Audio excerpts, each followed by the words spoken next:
Tapi kebutuhan terbesar manusia sebenarnya yang utama adalah dicintai dan dikasihi. Karena tidak ada seorang pun di dunia ini yang suka direndahkan, yang suka dihina. Gak ada seorang pun di dunia yang suka dimaki-maki. Tidak ada seorang pun di dunia yang suka dipandang sebelah mata. Semua orang suka dihargai, dicintai, dipuji, disayang. Itu sebabnya, karena kebutuhan terbesar manusia bukan sekadar sandang pangan dan papan, melainkan dicintai. Persentasi orang yang mati karena kurang dicintai lebih banyak daripada persentase orang mati karena nggak punya duit. Hampir jarang kita mendengar berita hari-hari ini orang mati karena nggak bisa makan. Hampir kita nggak pernah mendengar berita sama sekali hari-hari ini orang mati karena nggak punya duit. Tapi banyak sekali kita mendengar berita hampir setiap hari di negara maju maupun negara berkembang, orang mati karena merasa lonely, kesepian. Dalam keluarga saudara, hidup saling mengasihi dan mencintai. Yang pasti rumah tangga saudara tidak ada gegeran, tidak ada bentrokan, tidak ada kebencian, tidak ada perceraian. Kalau apa yang terjadi, coba saudara pikirkan di benak pikiran saudara. Kalau di kota saudara, semua penduduknya hidup saling mengasihi dan mencintai, yang pasti kota saudara tidak akan pernah ada kejahatan, pembunuhan, pencurian. Makanya kalau saudara pandang surga, kenapa di surga tidak ada air mata? Kenapa di surga tidak ada kejahatan? Kenapa di surga tidak ada pembunuhan? Kenapa di surga tidak ada perceraian? Karena semua yang tinggal di surga hidup saling mengasihi dan mencintai. Kasih itu sabar, kasih itu murah hati, kasih tidak cemburu, kasih tidak memegahkan diri dan tidak sombong.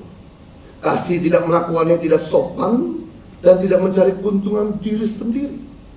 Kasih tidak pemarah dan tidak menyimpan kesalahan orang lain. Kasih tidak bersukacita karena ketidakadilan, tetapi ia bersukacita karena kebenaran. Kasih menutupi segala sesuatu, percaya segala sesuatu, mengharapkan segala sesuatu, dan sabar menanggung segala sesuatu. Nah, kita akan belajar mengenai arti kasih. Banyak kita bicara soal kasih, tapi hari ini kita akan belajar maknanya, arti daripada kasih. Yang pertama, kasih itu sabar. Sabar itu kasih. Apa itu sabar? Sabar adalah sikap hati yang bisa menahan diri. Walaupun geram, walaupun kecewa, tapi dia bisa kontrol. Dia bisa kontrol situasi, bukan situasi yang kontrol. Dia bisa kontrol kehidupan, bukan kehidupan yang kontrol dia. Terburu-buru, tidak tahan uji, frustasi, gelisah, kesurupan, kehilangan kendali. Sabar itu adalah sifat Tuhan yang utama. Makanya, kalau Tuhan tidak sabar, nggak mungkin kita ada di tempat duduk hari ini. Karena kesabaran Tuhan sama Saul yang bahkan membunuh rasul-rasul dan termasuk Stefanus, salah seorang murid Yesus, akhirnya menjadi Paulus. Karena kesabaran Tuhan dalam hidup saya sebagai anak yang suka berantem, yang suka melawan orang tua, yang menjadikan saya sekarang hamba Tuhan. Perhati, kasih itu murah hati. Murah hati bukan murahan. Murah hati itu artinya mudah membagi, mudah mengerti, mudah melepas, mudah menaruh belas kasihan, mudah berbuat baik, mudah mengampuni. Lawan daripada murah hati, lawan murah apa ibu-ibu? Mahal. Lawan murah hati berarti mahal hati. Mahal hati artinya sukar berbagi, sukar mengerti, sukar berbuat kebaikan, sukar menaruh belas kasihan, sukar mengampuni. Yang menarik, Yesus berkata dalam Matius 5 ayat yang ke-7, berbahagialah orang yang murah hatinya, karena mereka beroleh kemurahan. Aneh. Menurut ilmu matematika, logik kita, waktu kita berbagi, ya kita menderita, kita kurang, kita sengsara. ampuni dia yang jahat sama saya, malah saya suruh berbuat baik. Sengsara. Itu pandangan logik saudara. Tapi logik daripada firman Tuhan berbeda. Waktu kamu bermurah hati, waktu kamu berbagi, waktu kamu mengerti, waktu kami memberi kesempatan mengampuni, di sini kamu berbahagia. Terbukti konglomerat dunia, mereka sudah mencapai titik klimaks dengan harta yang berlimpah, membuat mereka tidak bahagia, membuat mereka tetap gelisah, membuat mereka bahkan dalam keadaan ketakutan, membuat mereka nggak damai, membuat mereka terus ribut, sampai akhirnya mereka menemukan jadi filantropis. Menahan kebaikan, surga akan menahan kebaikan. Jadi jangan salahkan Tuhan kenapa langit berubah jadi tembaga, tanah berubah jadi besi. Apa yang kita kerjakan tidak ada hasil, apa yang kita doakan tidak pernah turun. Kenapa? Karena kamu mau hati. Coba kamu murah hati, maka langit yang tadi jadi tembaga berubah jadi biru. Tanah yang tadi besi berubah jadi subur. Amin. Jadi berkat itu bukan untuk dikejar guys. Berkat itu diperintahkan untuk mengejar kita. Kata cemburu dalam bahasa Yunani, celo, yang arti iri hati terhadap apa yang orang lain miliki. Merasa terancam oleh pencapaian orang lain. Merasa kurang senang melihat keberuntungan orang lain. Sirik atau dengki melihat keberhasilan orang lain. Dan Tuhan katakan, jangan kamu cemburu, karena kasih tidak cemburu. Kenapa kita harus punya kasih, saudaraku? Karena kalau kamu gak punya kasih, akibatnya kamu punya iri hati. Dan iri hati adalah bisa atau racun iblis mengubah hati manusia yang baik jadi jahat. Sekali lagi, iri hati adalah benih iblis, racun iblis yang mengubah hati kita dari punya kasih jadi jahat sama orang. Abang-abang Yusuf iri sama Yusuf, Kain iri sama Abel. Makanya sudah hati-hati kalau sudah suka membanding-bandingkan orang, karena kita nggak pernah tahu hati seseorang.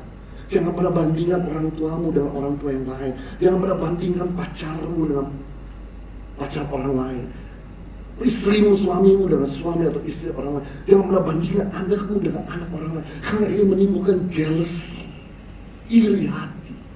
Kadang-kadang kita sendiri yang suka mancing, yaitu bikin hati orang jadi iri. Seperti contoh adalah perempuan-perempuan Yahudi, perempuan-perempuan Israel. Mereka bikin lagu di mana Saul mengalahkan beribu-ribu, sedangkan Daud mengalahkan berlaksa-laksa. Daud, definisi daripada kasih. Kasih tidak memegahkan diri. Memegahkan diri sini adalah sikap eksternal, tindakan keluar yang selalu sudah membesar-besarkan. Tidak memegahkan diri dalam bahasa Yunani yaitu perpere umai. Perpere umai artinya tidak menonjolkan diri, tidak suka show off, tidak suka pamer, tidak mencari pujian atau perhatian yang berlebihan. Banyak di antara kita kalau habis presentasi, habis nyanyi mungkin, habis pidato mungkin, kita selalu tanya teman, gimana tadi gimana, bagus gak? Kau usah mulut kamu yang memuji kamu, biar mulut orang lain yang memuji kamu.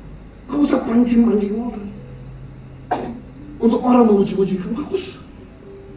Itu namanya membanggakan diri.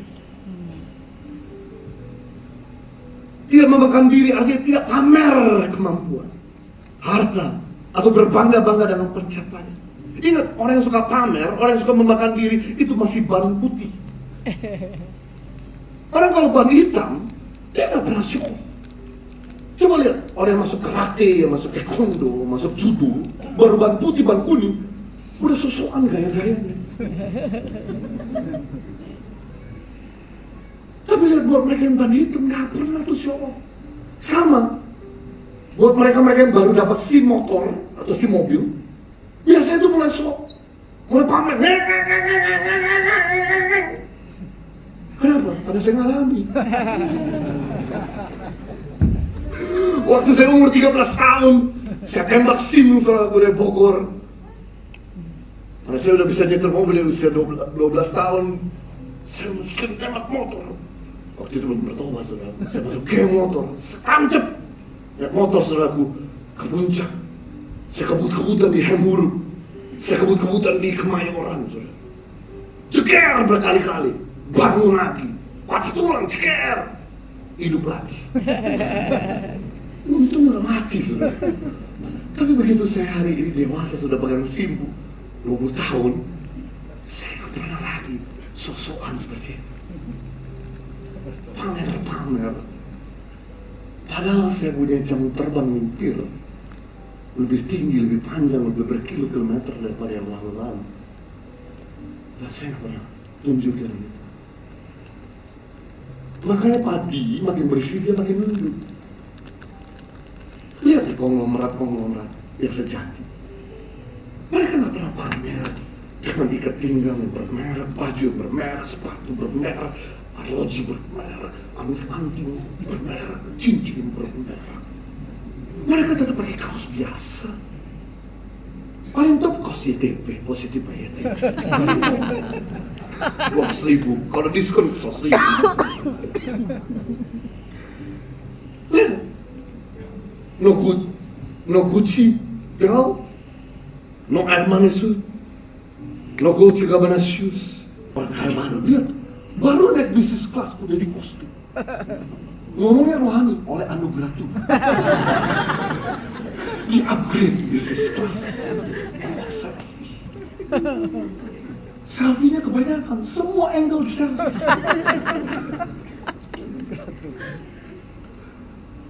Tapi lihat orang kaya sejati, lihat tuh. Pakai jet pribadi, apa ada posting-posting. Profil, men, kalau kamu suka show off, nanti terjadi seperti Jarahan kemarin. Punya arloji. Karena nari-nari di DPR. Bikin orang jadi empat.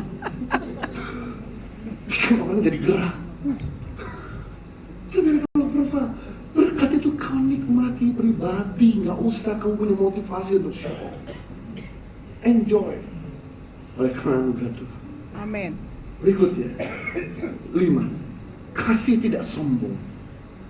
Tadi tidak memamerkan diri itu bersifat eksternal, sikap luar. Sedangkan sombong itu sikap internal, sikap hati. Tidak sombong dalam bahasa Yunani, usio. Artinya tidak membesar-besarkan diri seperti balon yang dikembangkan. Besar-besarin mulut, besar-besarin keadaan, besar-besarkan kemampuannya padahal nggak besar kemampuannya. Tidak merasa superior, lebih tinggi daripada orang lain. Tidak merasa berhak mendapatkan perlakuan khusus. Saya kagum tadi lihat choir kita. Kalau sudah perhatikan kan, ya orang sombong tuh suka gini, merendahkan orang dan kemudian dia bandingkan, gue lebih dari mereka. Sebagai contoh. 2 hari lalu, ada seorang pastor dari ICI diundang